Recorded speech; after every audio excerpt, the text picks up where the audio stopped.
Matthew, who before he became Matthew was Levi, and in the Greek it would be Matthaion. This guy is well known, mainly because he's the tax collector. Even non-Christians would know about that. He was the author of the Gospel of the same name. Now, what's interesting with Matthew, being a tax collector, I don't think we can grasp how much he would have been loathed by everybody around him, and certainly the other 11.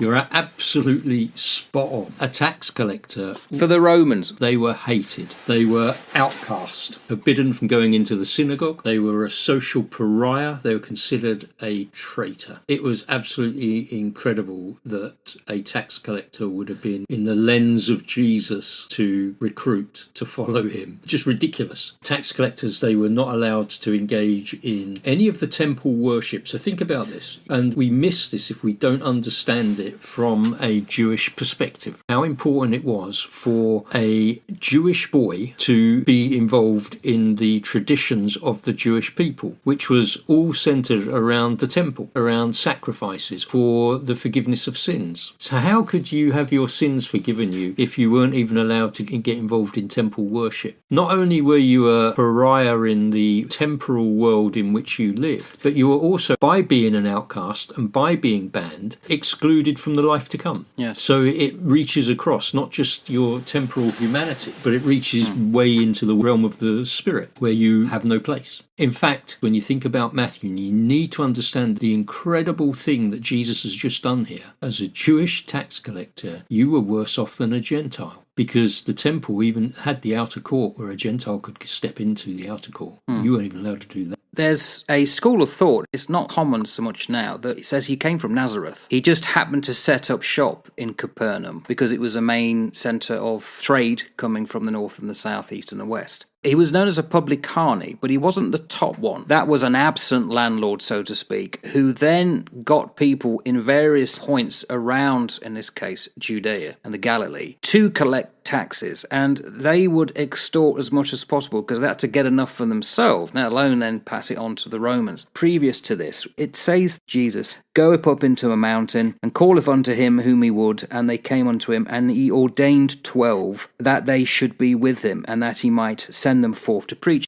That overlooks the fact that he's not saying what the others felt. This is a political move that is amazing for the time and place. This could be lost here if you didn't know the background to all this. It could be completely lost.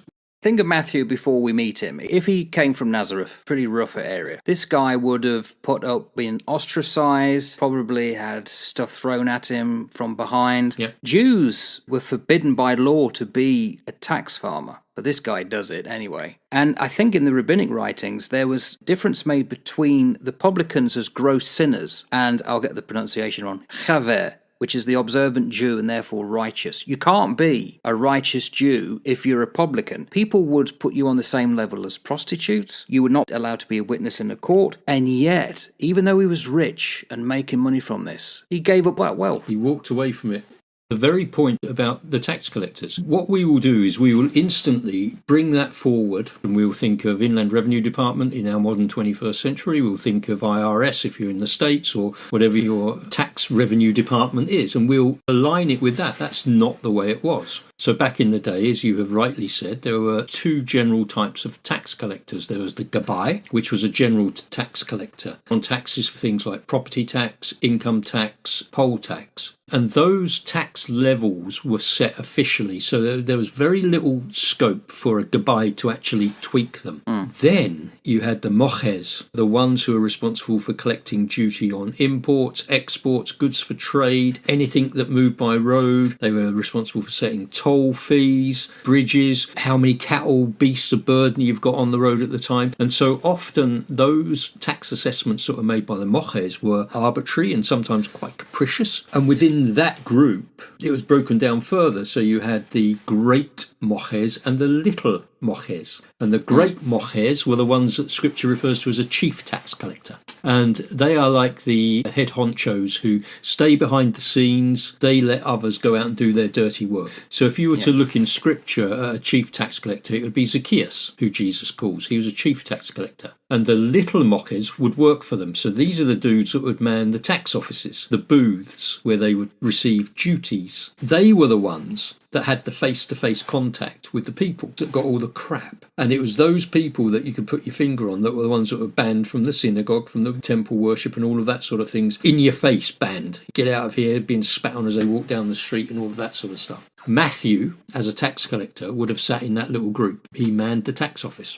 Where Jesus saw him, it says in Matthew 9:9, as Jesus passed forth from thence, which is from Capernaum, he saw a man named Matthew sitting at the receipt of custom. And he said to him, follow me. And he rose and followed him. So that seat of custom is the tax booth. So he's a little mocher who was banned from the synagogue, had no hope. And this rabbi walks up, knocks on his booth, and goes, hello, mate, follow me. And remember the call to follow a rabbi? Running those tax booths was like having a franchise. Who was he collecting taxes off? The Jews, and therefore people around Jesus. The fishermen. He would have been taxing and spanking those fishermen, and they would have been rocking up to that booth on a regular basis to hand over their hard-earned coin to the tax man, that horrible little Matthew fella, sat behind there, probably protected by some Roman soldier or something like that. What does Jesus do? He goes, you're hated by everybody that's following me. I'm going to go and invite you to follow me. And he brings this man, who is in effect unredeemable, and places him in the centre of his entourage. What he did is quite staggering. He's put with the people that hate him most. Although Jesus came not to call the righteous, but sinners. That is the thing. Because what does the first thing that Matthew goes and does once he's been called to follow Jesus? We don't read about it in Mark. I don't even think we read about it in Matthew.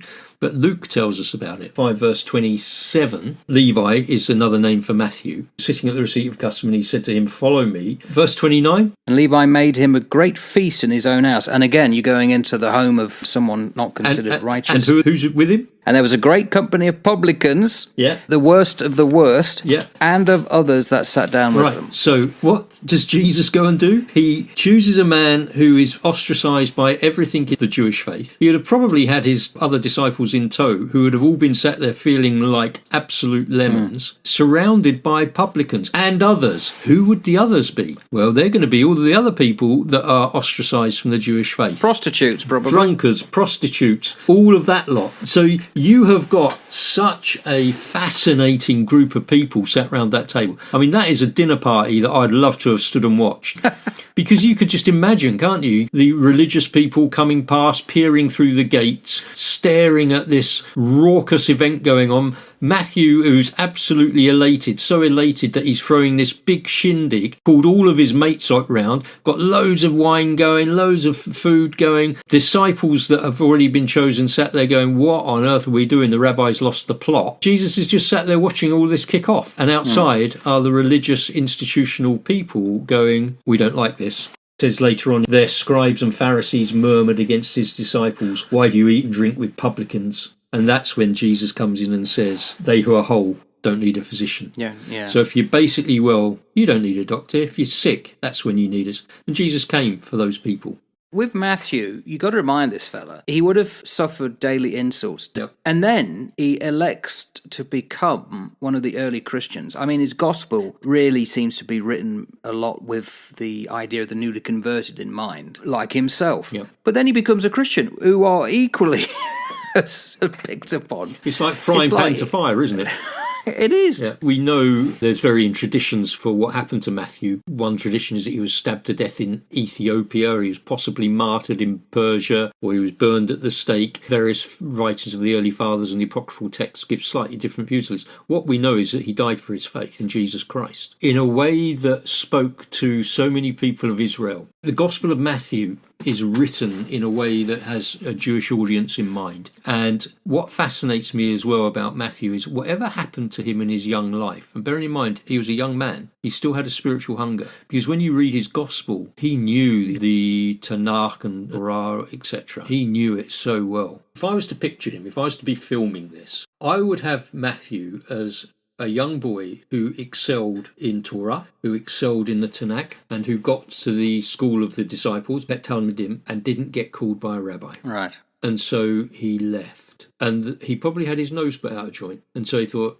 stuff this. If they don't want me, I'm just going to make some money out of them. And he turned all of that to one side and said, right, if I'm not good enough for you, I'll go and work for the flipping Romans. They'll think I'm good enough because I'm not stupid. If I was to script it, according to tradition, he went and ministered to the other Jews across the whole of Israel, and that he ministered abroad, obviously where he was martyred. His spiritual hunger outweighed his financial desire because a tax franchise was, as we've said, a very healthy income. Yeah. I think he's a real complex little man, and he has stepped into this relationship with Jesus when he heard the call that he'd always wanted to hear. And that aside, I don't think we should underestimate the fact that he stepped away from under the wing of the great political military power that was then laid over this area. Yeah. He saw Jesus' authority greater than that of Rome. Now, that's very rare in this era. Of course. In our era now, we see the state as being the supreme power, and you don't step out from under the state. You'd almost be sectioned to step out from a high-paying job in the state to become a pastor working for nothing. Who's that? I don't know. Do you know anyone like that? I don't know many people like that. Your mental state has got to be quite questionable to do that sort of thing. Unless, of course, there is something very real about who you're serving. Can you just imagine the ramifications across the Roman leaders there? This Matthew would have been bringing in a fair bit of coin. This going into the house with other publicans is a significant thing in itself. It's like leading up to the Russian Revolution, where suddenly they were getting together, some people, and it became a greater political force. I think that is how Rome would look on it. Put it this way, if I was to put my old policing head on, a lot of the work that I did was in counter-subversion and that sort of thing from a political perspective in certain regards. If I'd seen groups like that gathering, I would have been very interested in what they were doing. And my report writing would have been, we need to keep an active watch on these people because we don't know where this is going to go. Especially if you mix in a guy we're going to talk about later, Simon. That's right. He comes into the picture as well. So you think about the type of people that are being attracted to Jesus. Again, with my old hat on, I would be looking at them and I'd be going, hang about a minute. I've got him on that extreme. I've got him on that extreme. I've got one in the middle who's a money laundering man. I've got this one here who just total anarchist. I'm starting to see a number of players come into the picture and then I would gather information around them. So what he's doing is fascinating when I look at it from that perspective, not just from a pastoral perspective, but from an enforcement and an intelligence and a regulatory and legal perspective. He's doing some really strange stuff, and he is potentially putting a spotlight not so much on him personally but on his movements. Where is he? Where's this man and his group? Where are they moving? Who are they connecting with? Which is really clever because he's scripting his story by the way that he recruits people. Afterwards, when they're going back out into the public, this guy would have been well known. Yeah, I think he's done really, really well, Matthew, to come out of that booth. And there's only 3 tax collectors who are specifically mentioned in the Synoptic Gospels. All 3 of those tax collectors found forgiveness. You've got Zacchaeus, the chief tax collector that we've touched on. You've got Matthew, that we're talking about here. And you've got the publican who's referred to in Luke 18. When you read Matthew's Gospel as well, from chapter 9 onwards, there's this huge theme of forgiveness. And it's chapter 9 that Matthew's recruited. And so he is framing his story in a way that shows that forgiveness can run through everything once you have stepped into a relationship with Jesus Christ. Irrespective of temple worship and offerings and all the rest of it, that's where the forgiveness starts. When you follow Jesus, his gospel flows as a gospel of forgiveness. Clever. And that would have been very powerful. There were thoughts that he may have been the brother of James, son of Alphaeus. Yes. There's arguments that were they in fact related to Jesus as well, because he comes from Nazareth. There are those links, and none of this would surprise me. You've got Peter and Andrew who are brothers. You've got James and John who are brothers. You've got John the Baptizer, who was a cousin of Jesus. There is definitely connections going on here. These aren't people that are just unknown to each other. What do you think about that, though? Does that, in a way, add to, or does it cloud things? I find this quite interesting because as a younger brother... Yourself? Me, so I'm talking personally here. So I have an older brother. When we were children, we grew up in the same home and we grew up together and all the rest of it. Yeah. Now, my older brother, much as I've got no doubt in my mind that he would have regard for me and all the rest of it, my older brother wouldn't listen to me. I could give my brother the best advice in the world and he would dismiss it because I'm his little brother and I know nothing. Not just because it's you. Not just because it's me, but because I'm his little brother and I know nothing. A prophet is never welcome in their own hometown. And it's the same in a family. If Jesus is surrounding himself with people that know him, they are more inclined to dismiss him from a human perspective than people who don't know him. Because I could say the same thing to somebody that I don't know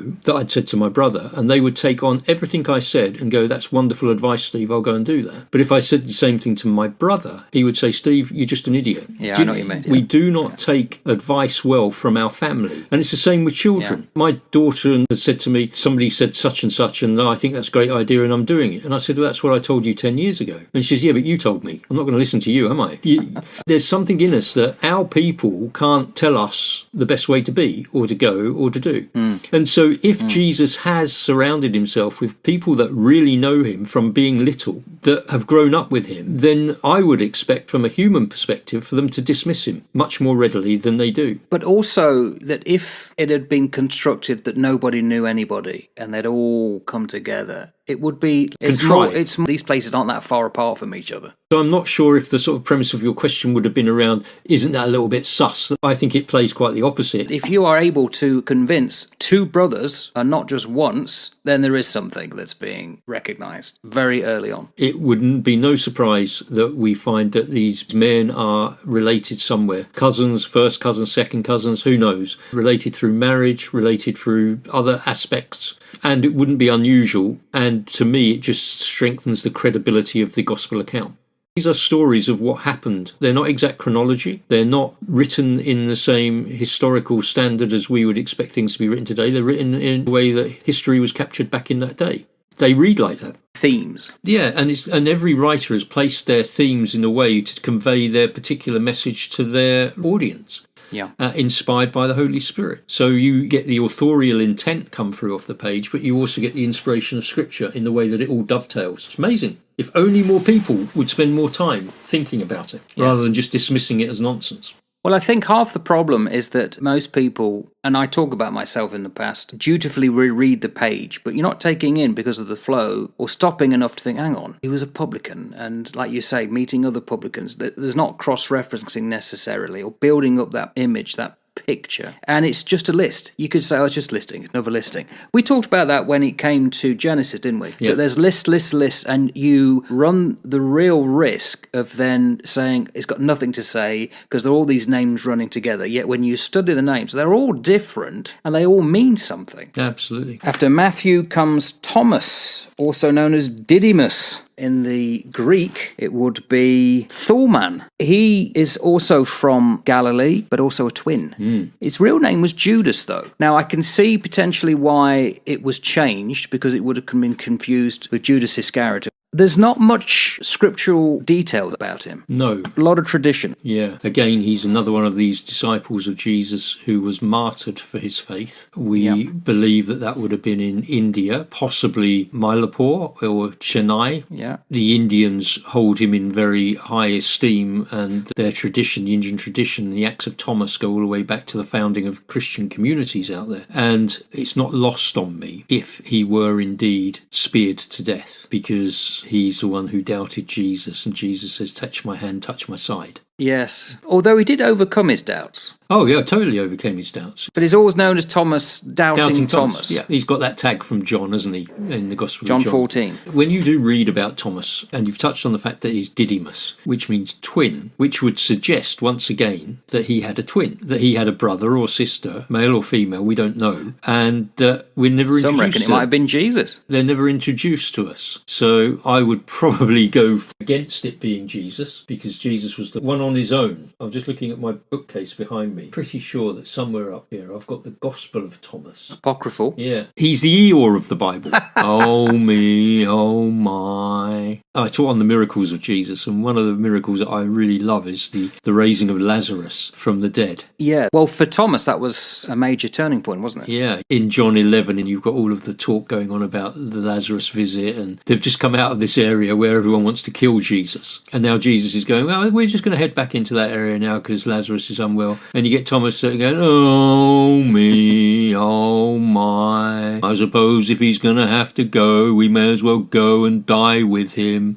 I could just picture the whole Eeyore thing going on. Even if it's bad, it's going to get worse because Jesus is going to get killed and then we're all going to get killed. And but you know what? He still gets up and goes. Even with that mindset, he still gets his backside up and he travels with him. Even though he thinks that Jesus is probably going to die and he's probably going to die, you could say he's sort of a bit fatalistic in that respect. But I just think that he's got a bit of a gloomy outlook on the world. He's a bit of a pessimist. That's what we can see anyway. I really like Thomas. I think that he is a real great reflection of somebody who can have a deep yearning and personal commitment to Christ, but they just can't quite shake the fact that things go belly up. And when they go belly up, they really don't know how to deal with it. And so they withdraw and they take themselves away and they don't do what other people do. And so I've got a fair bit of sort of sympathy for him. He was a gutsy man. The very fact that he got up to walk into a town where he thought Jesus was going to get killed and then the chances are he would,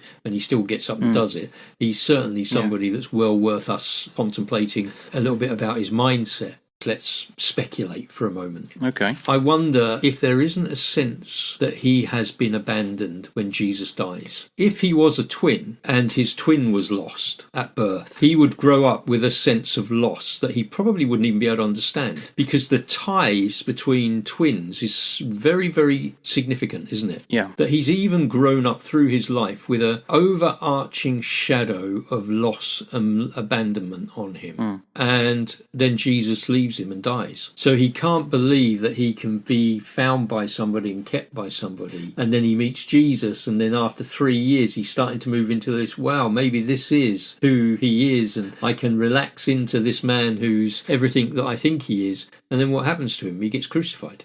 And it's like, yeah, I always knew it. Lost my brother, my sister at birth. Life. Don't talk to me That's about right, life. don't talk to me about life. I'm not putting words into the biblical text. It's something that sort of comes through the pages as I read it, that there is this sense of abandonment. Which adds power to John 20:26. His disciples were within, and Thomas with them. Then came Jesus, the doors being shut, and stood in the midst, and said, Peace be unto you. Then saith he to Thomas, Reach hither thy finger, and behold my hands, and reach hither thy hand. And this is that famous painting of him. And thrust it into my side, and be not faithless, but believing. And Thomas answered and said unto him, My Lord and my God. Jesus says unto him, Thomas, because thou hast seen me, thou hast believed. Blessed are they that have not seen, and yet have believed. So a very powerful scene in which his characteristics come through.